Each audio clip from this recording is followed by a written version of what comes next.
We shall come to you. In March 2019, Parliament approved a loan of 1.3 trillion shillings to Enrica Pinetti to finance the construction of a specialized hospital in Lubowa Wakiso district.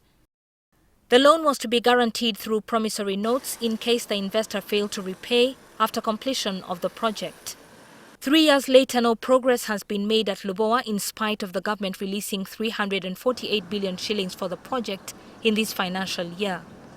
Members of Parliament now want another request of 319 billion shillings in the coming financial year budget to be stayed until an audit on the progress of the project is carried out. The speed and the pace at which this project is moving leaves a lot to be required.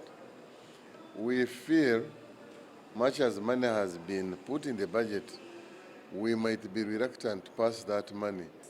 And we want to petition the Speaker that this money, as requested by Finance, in this financial year to give to Lubowa project should be stopped until we get proper accountability.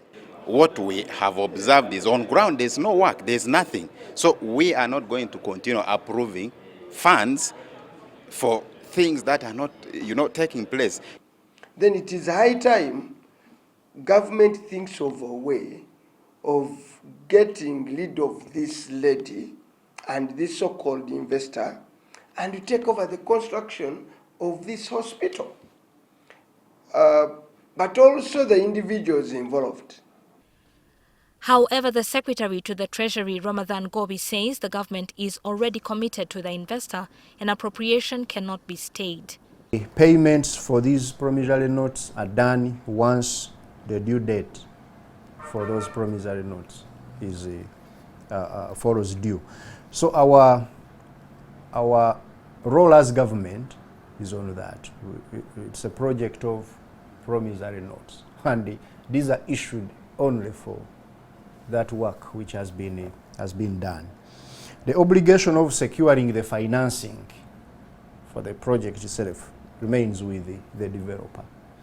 But there is a bit of a challenge because the way it was presented was like a fait accompli, that this was agreed by Parliament and some sort of recurrent payment which cannot be revoked. Gobi spoke on the delays in the implementation of the project. It required a lot of excavation because of the landscape. Then heavy rains could not allow the civil works to go on for quite a few months, as I've told you. When they had just stabilized January, February, then COVID hit.